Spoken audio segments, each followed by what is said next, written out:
Recently, the topic of death has been a recurrent theme in my life. For the past week or so, I just came back from a gathering with my friends outside, and we were talking about a mutual friend of ours that passed away a few years ago. Now, there are a few things that were quite surprising to me.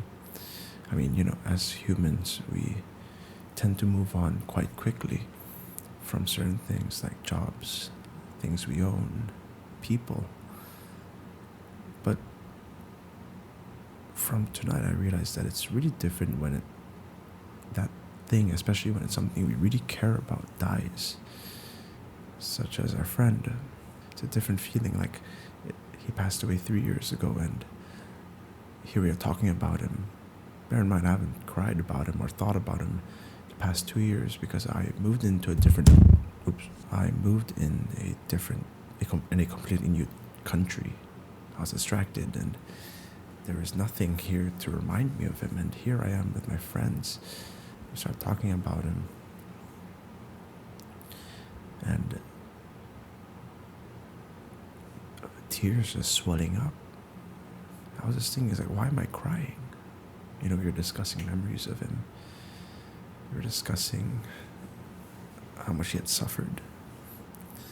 And while it is sad to think about it, I was surprised because, I was so used to the thought of moving on, just like how I would move on from things and people in the past. But I guess the one thing that really caught me was,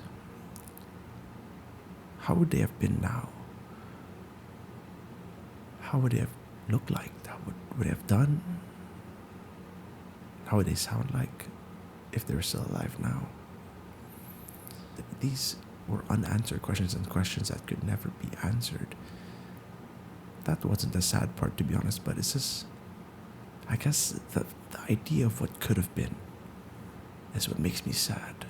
He was a young guy, our friend, and he sort of just, it was tough. And recently this is my dog. When we got him as a puppy, he's like a handsome lad, isn't he? He's a stray dog. I don't know his breed, but I love his golden color. As you can see, he's like a smiling. Yeah, he recently passed away as well. Actually, just around 5 days ago. Actually, 5 days ago, he passed away. I won't go into the details, but it was quite possibly the most saddest death I've ever experienced because this dog, his name was Macchiato. We like to call him Maki. He brought so much joy into our lives, right? And he loved the sun. And just losing him felt like I was losing a little brother. As weird as it sounds, when I come back home, there's no one to hump me anymore. It's crazy. As funny as it sounds, it's actually more saddening because I don't know.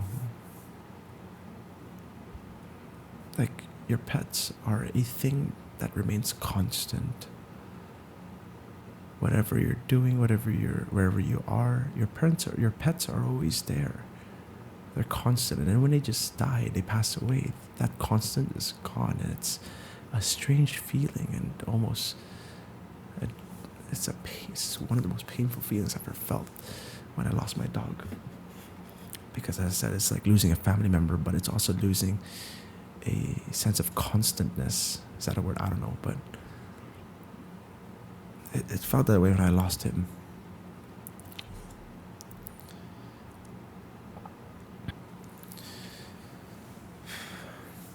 Grief is such a weird thing because 1 minute you're doing great, you're achieving what you want to achieve, you're talking with many people, you're happy, and one day you just see something that reminds you of them, and it's as if the walls or like the foundation that you built to make you feel happy and stable just never existed.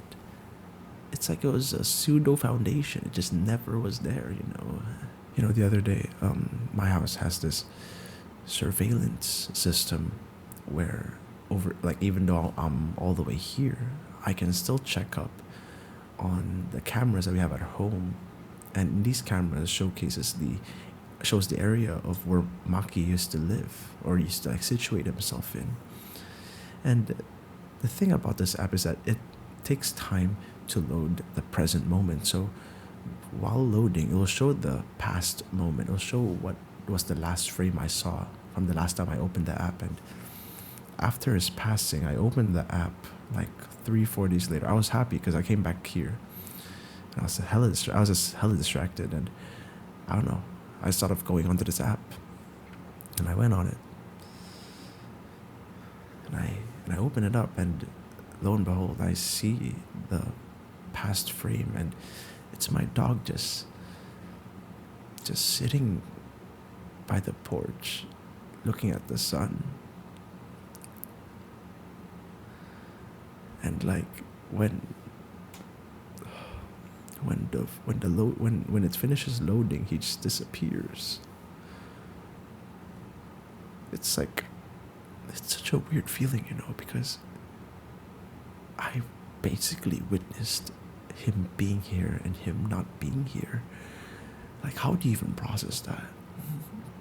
Like, death is not just sad, but it's strange because it makes you feel things you won't be able to feel unless you've actually experienced the death of something, especially the death of something you love.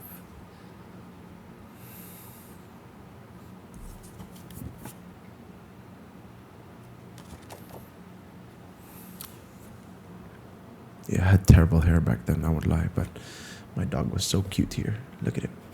He's like smiling and stuff. How do you even process grief? Where do you even start? Especially when grief from the past just comes running at you, you know, and especially when you're battling with grief that just materialized just recently, like how it is with my dog. Like, how do you deal with that?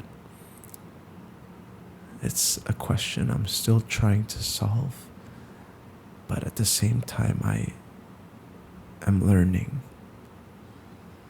It's a tough journey to learn from. Because it's like, how can I just blatantly believe that they're gone when I so badly want them to be here right now? The idea of my dog not running around, jumping, eating apples, it's an idea that I can't even materialize in my head, and yet it saddens me. I don't know, I can't wrap my head around it.